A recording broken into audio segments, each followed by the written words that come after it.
Hello hi नमस्ते। तो कैसे हैं आप सभी लोग। मैं दीपिका पंत आप सभी का स्वागत करती हूँ अपने यूट्यूब चैनल में। So this is my first video and today we are discuss about Shri Prithviraj Chauhan. मरने की वजह क्या उनकी पत्नी थी। तो आज जैसा कि हम सभी लोग जानते हैं, पृथ्वीराज चौहान भारत के एक प्रतापी महान राजा एंड शासक थे जिनका जन्म 1149 ईस्वी में हुआ था। इनके एक घनिष्ठ मित्र, बचपन के ही मित्र जो थे चंद्रवरदाई, जिन्होंने उनकी कविता पृथ्वीराज चौहान रासों में उन्होंने उनकी बहुत सारी कथाएं, बहुत सारी कलाओं का वर्णन किया है, जिसमें से एक शब्द भेदी बाण। एक्चुअल में होता क्या है, शब्द भेदी बाण मीन्स जो आँखों को बंद करके सिर्फ वॉइस के आधार पर, आवाज़ के आधार पर किसी को निशाना बनाना, दैट इज़ कॉल्ड शब्द भेदी बाण। ये पृथ्वीराज चौहान की एक कला थी। तो चंद्रवरदाई ने उनकी जो कविता है पृथ्वीराज चौहान रासों में, इसका वर्णन है शब्द भेदी बाण का। सो पृथ्वीराज चौहान और जो उनके एक मित्र थे, मिडिल जो इंडिया में उनका पार्ट है, जयचंद्र जो मिडिल इंडिया के शासक थे। एंड पृथ्वीराज चौहान वंश के जो शासक थे, इनका एक्चुअल में जो एरिया था हमारा राजस्थान, गुजरात एंड दिल्ली वाला जो पार्ट है, वो वाला पार्ट चौहान वंश से था। एंड उसी के पास जो मिडिल इंडिया वाला पार्ट है, वहाँ के शासक जयचंद्र, ये दोनों आपस में मित्र थे।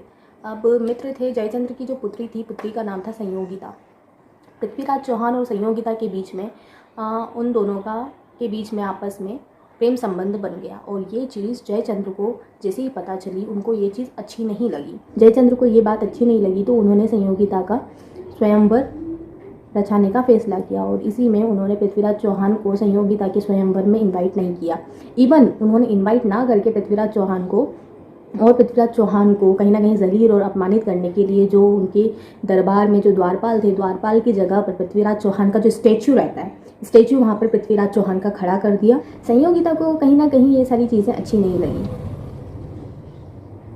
तो उन्होंने पृथ्वीराज चौहान को एक मैसेज और एक पत्र के थ्रू उनको ये सारी चीज़ें सूचित किया कि मेरे यहाँ स्वयंवर हो रहा है एंड आप आइए।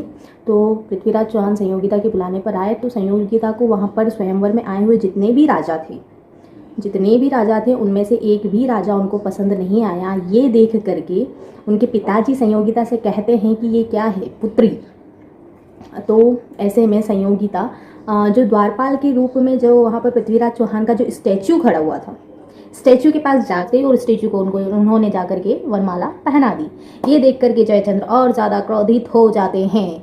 पर पृथ्वीराज चौहान जो कि स्टैचू के जस्ट पीछे खड़े हुए थे, वो हो जाते हैं एकदम खुश कि वाह ये क्या हो गया, जो कि संयोगिता के बुलाने पर आए थे। ठीक है, ऐसे नहीं आ गए थे, संयोगिता ने उनको इन्वाइट किया था कि आइए। तो जो कि वो स्टैचू के जस्ट पीछे खड़े हुए थे पृथ्वीराज चौहान, और उन्होंने संयोगिता को वहाँ से दिल्ली लेकर चले गए। और इसी बीच वो जयचंद्र को देकर चले जाते हैं चुनौती। वो भी किसके लिए, वैसे नहीं, युद्ध के लिए, कि मैं तुम्हारी बेटी को ले जा रहा हूँ, दम हो तो आ जाओ, रोक लो, युद्ध कर लो मुझसे। और वो चले जाते हैं दिल्ली। और ये सब देख करके जयचंद्र हो जाते हैं एकदम आग बबूला।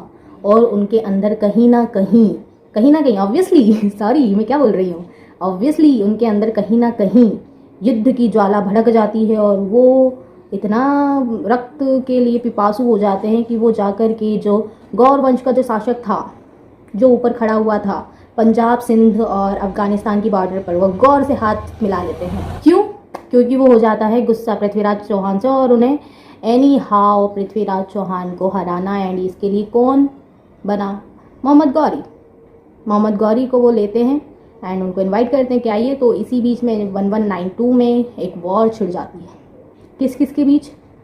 1192 का जो वॉर होता है वो होता है गौरी और पृथ्वीराज चौहान के बीच। ठीक है, और इसमें पृथ्वीराज चौहान का उसी समय पर साथ देने के लिए जयचंद्र उनके साथ में ऐसे रिएक्ट करते हैं कि जयचंद्र उनके साथ है पृथ्वीराज चौहान के साथ। क्यों? क्योंकि वो उनके दामाद होते हैं।